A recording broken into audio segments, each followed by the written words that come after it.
Hello friends, स्वागत है आप सभी का फिर से एक बार हमारे YouTube चैनल पढ़ाई विद पीके में। तो जैसा कि मैंने आप सभी को बोला था कि आगे आने वाले लेक्चर में हम हिंदी के आपके सेट 2 को पढ़ेंगे। तो देखिए, आप देख सकते हैं कि यहाँ पे आपके हिंदी के सेट 2 को लेके हाजिर हैं। तो चलिए, हो जाइए आप सभी तैयार, करते हैं वीडियो को शुरू। लेकिन वीडियो शुरू करने से पहले यदि आपने चैनल को सब्सक्राइब नहीं किया है या हमारे चैनल पे नए हैं तो चैनल को जरूर सब्सक्राइब करें, वीडियो को लाइक करें और इसे अपने दोस्तों को जरूर भेजें ताकि वो भी इसका लाभ उठा सकें। तो जैसा कि आपको पता है कि यह वर्ग 8 का है, विषय हिंदी है, सेट 2 है और इसमें आपके टोटल जो प्रश्न हैं वो 20 हैं। हर एक प्रश्न के 2.5 नंबर मिलेंगे, तो टोटल आपको मिलेंगे 50 नंबर। तो आप बताइएगा कि आपके यहाँ पे कितने नंबर आते हैं, ऐसे मैं सबका आंसर आपको यहाँ से बताते चलूंगा।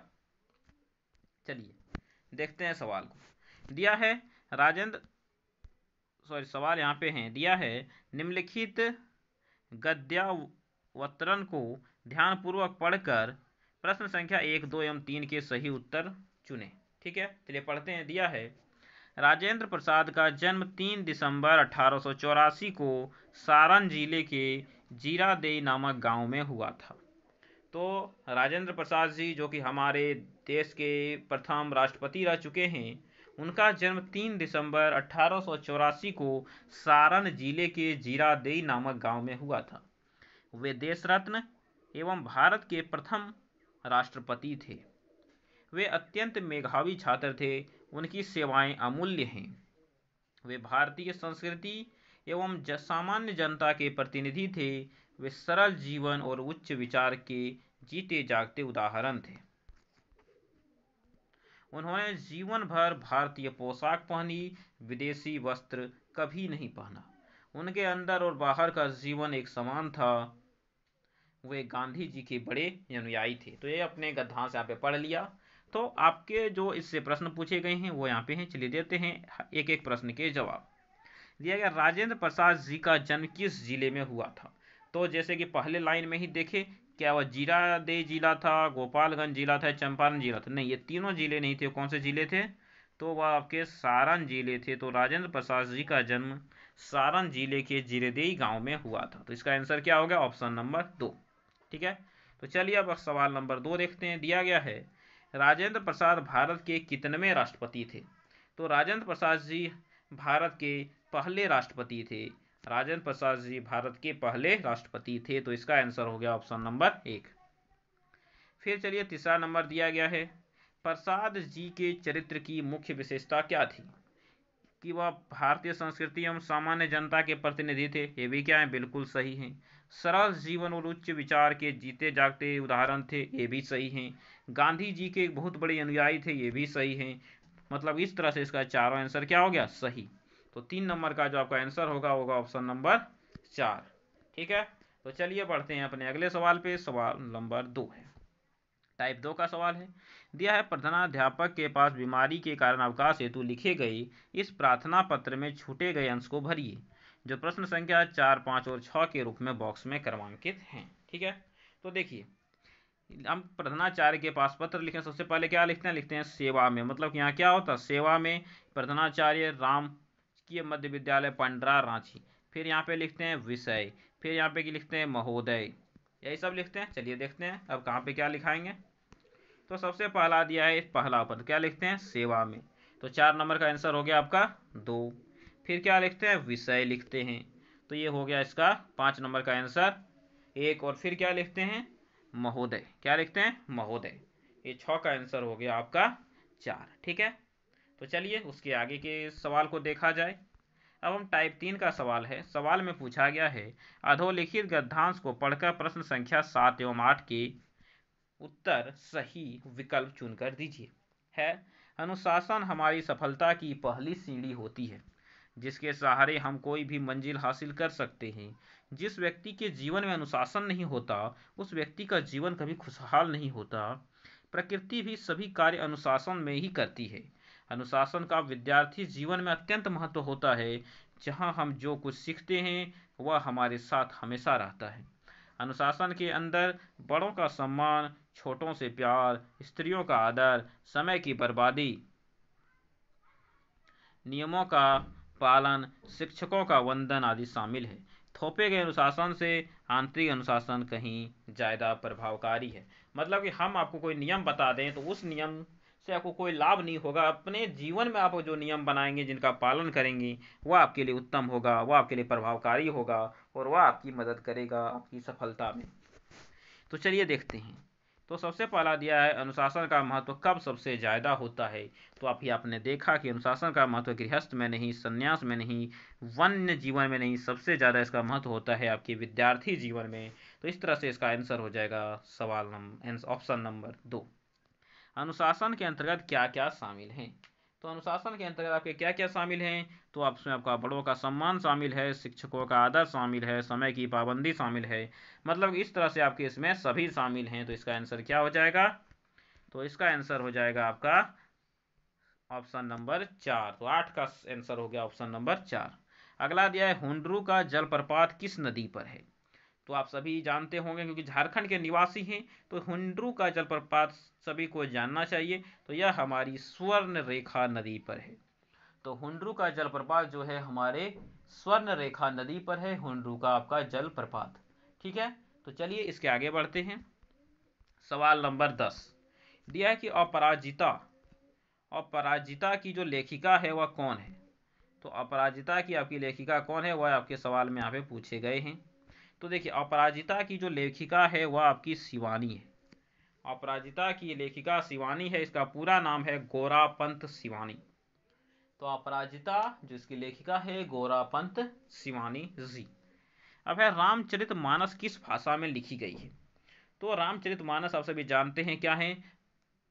प्रभु श्री राम के जीवन पे आधारित एक पुस्तक है, जिनमें उसके पूरे जीवन खंड को बताया गया है और यह तुलसीदास द्वारा रचित है। और यह जो भाषा इसमें प्रयोग की गई है वह आपकी अवधी भाषा है। ठीक है।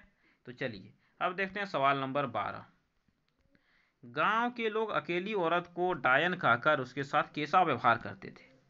तो देखिए यदि आप किसी को डायन कहे तो लोग कहते तो उसके साथ ये तो निश्चित है ये कि अच्छा व्यवहार या सामान्य व्यवहार या सम्मान पूर्वक व्यवहार नहीं करते होंगे। कैसा व्यवहार करते होंगे।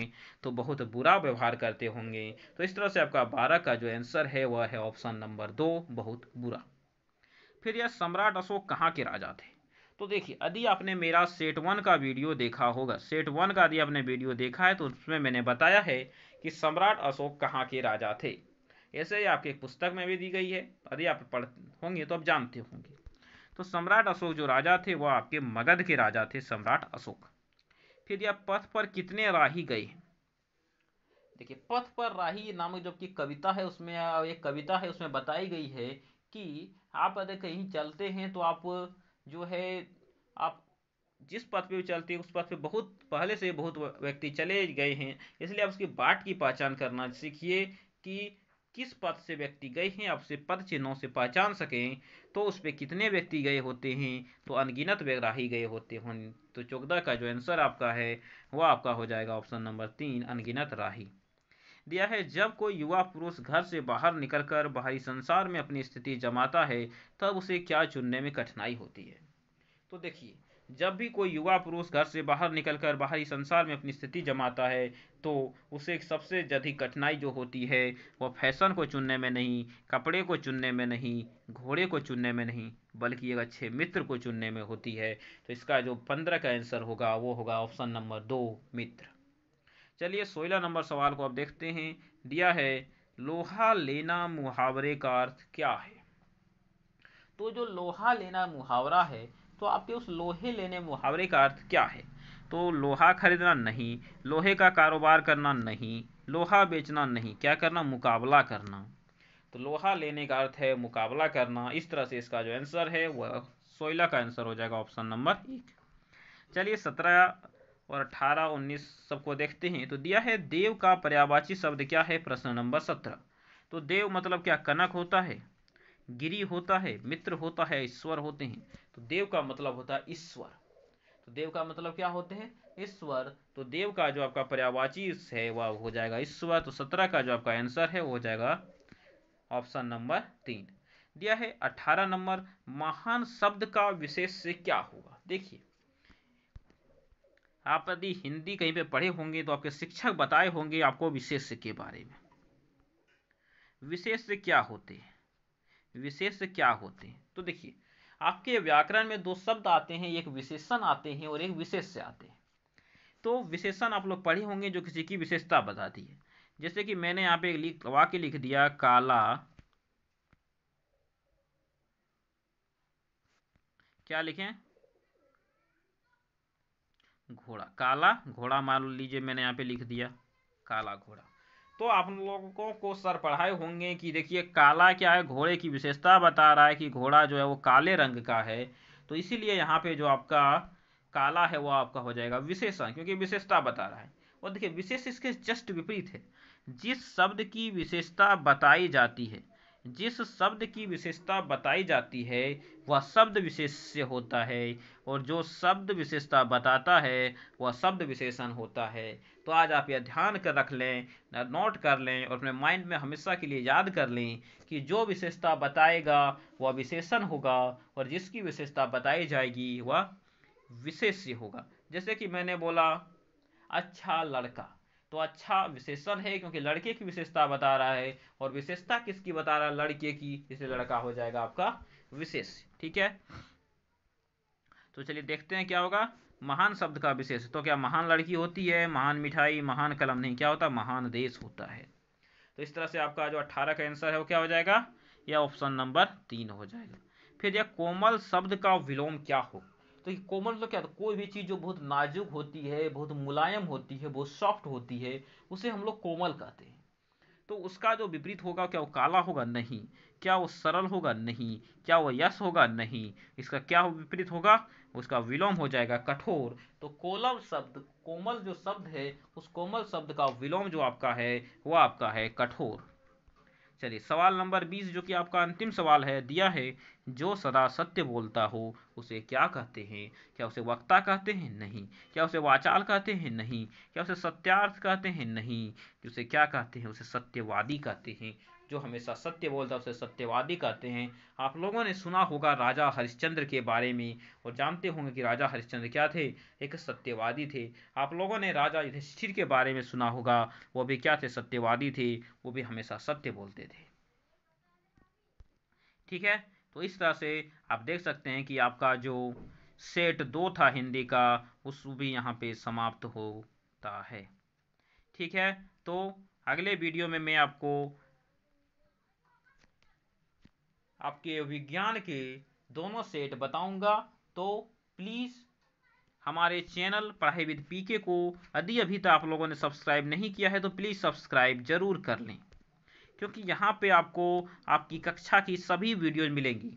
और यदि आपने कक्षा 8 को नहीं पढ़ा है और यदि पढ़ना चाहते हैं ऑब्जेक्टिव प्रश्नों को, तो आप कमेंट बॉक्स में कमेंट करके हमें ज़रूर बताएं। हम कोशिश करेंगे उस पर आपकी सभी वीडियोज बनाने की। और साथ में यदि आप में से कोई क्लास 9 में और क्लास 10 में है तो बहुत जल्द यहाँ पे उसकी क्लास शुरू होने वाली है, इसीलिए आप चैनल को सब्सक्राइब करके रखें, जब भी क्लास शुरू होगी आपको अपडेट दे दी जाएगी। तो चलिए आज का वीडियो यहीं तक रखते हैं, फिर मिलेंगे अगले वीडियो में। तब तक के लिए धन्यवाद। आप लोग पढ़ते रहिए और खुश रहिए।